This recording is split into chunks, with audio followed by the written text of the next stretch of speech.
తెలంగాణలో betting promotions పెను సంచలనం రేపాయి. బెట్టింగ్ ప్రమోషన్ పేరుతో గీత దాటామని హైదరాబాద్ మెట్రో హైకోర్టులో అంగీకరించింది.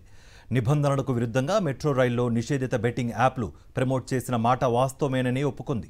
ఏడాదికి 1.5 కోటికి పైగా ప్రయాణికులతో నిత్యం రద్దీగా ఉండే హైదరాబాద్ మెట్రో రైల్లో నిషేధిత బెట్టింగ్ యాప్ల ప్రమోషన్ జరిగిందని, దీని ద్వారా కోట్లాది రూపాయల విదేశీ లావాదేవీలు జరిగాయని లాయర్ నాగబాబు హైకోర్టులో ప్రజా ప్రయోజన వ్యాజ్యం దాఖలు చేశారు. దీనిపై ఈడీ విచారణ కోరారు. ఈ క్రమంలో విచారణ సందర్భంగా మెట్రో యాజమాన్యం వాస్తవాలు బయటపెట్టింది. 2022లో తాము నిషేధిత బెట్టింగ్ యాప్లు మెట్రోలో ప్రమోషన్ చేశామని, ఇప్పుడు అలా చేయలేదని కోర్టుకు తెలిపింది. దీనిపై కౌంటర్ దాఖలు చేయడానికి కొంత సమయం కోరడంతో పాటు మెట్రో డైరెక్టర్గా ఉన్న DGP Jitender, Hyderabad metro rail చైర్పర్సన్గా ఉన్న సిఎస్ శాంతికుమారి, మెట్రో డైరెక్టర్గా ఉన్న జీహెచ్ఎంసీ కమిషనర్ పేర్లను ప్రతివాదుల జాబితా నుంచి తొలగించాలని కోరింది. అయితే కోర్టు అందుకు నిరాకరించింది. కౌంటర్ దాఖలు చేయడానికి వచ్చే వాయిదా వరకు అవకాశం ఇచ్చింది. బెట్టింగ్ యాప్స్ వల్ల అమాయకులు ప్రాణాలు కోల్పోయారని సిట్ ఏర్పాటు చేసి సీరియస్గా ముందుకు వెళుతున్న తెలంగాణ ప్రభుత్వానికి ఇప్పుడు హైదరాబాద్ మెట్రో కంటిలో నలుసులా మారింది.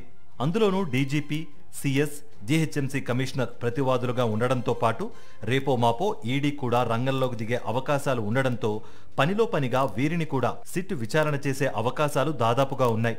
అదే జరిగితే ఏకంగా సిఎస్, డీజీపీ సైతం సిట్ విచారణ ఎదుర్కోక తప్పదు. అటు ఈడీ, ఇటు సిట్ మధ్యలో తెలంగాణ ప్రభుత్వం పరిస్థితి ముందు నుయ్యి వెనక గొయ్యిలా మారింది. ఇంతలా పెద్దలు కూడా నిందితుల లిస్టులో ఉన్నప్పుడు సిట్ విచారణ స్వేచ్ఛగా, రాజకీయ ఒత్తిడి లేకుండా ముందుకు వెళుతుందా అంటే కాదనే సమాధానం వినిపిస్తోంది. మెట్రో ఎండీకి ఇప్పటికే తెలంగాణ హైకోర్టు నోటీసులు జారీ చేసింది. బెట్టింగ్ యాప్ ప్రమోషన్లు, నగదు లావాదేవీలపై పూర్తిస్థాయి నివేదిక కోరింది. మెట్రోలో బెట్టింగ్ ప్రమోషన్ కోసం డబ్బులు చెల్లించిన సంస్థలు విదేశీ కంపెనీలు కావడం, నగదు కూడా దేశం సరిహద్దులు దాటి లావాదేవీలు జరగడంతో ఈడీ సైతం రంగంలోకి దిగక తప్పని పరిస్థితి నెలకొంది. ఇలా మొత్తానికి హైకోర్టులో దాఖలైన పిల్ తిరిగి ప్రభుత్వం మెడకే చుట్టుకుందనే వాదనలు బలంగా వినిపిస్తున్నాయి. ఈ నేపథ్యంలో ఒత్తిడితో సిట్ ముందుకు వెళుతుందా, లేక లైట్ తీసుకుంటే గొడవ లేదన్నట్లుగా విచారణలో స్పీడ్ తగ్గించి నెమ్మదిగా అటకెక్కిస్తుందా అనే అనుమానాలు నెలకొన్నాయి.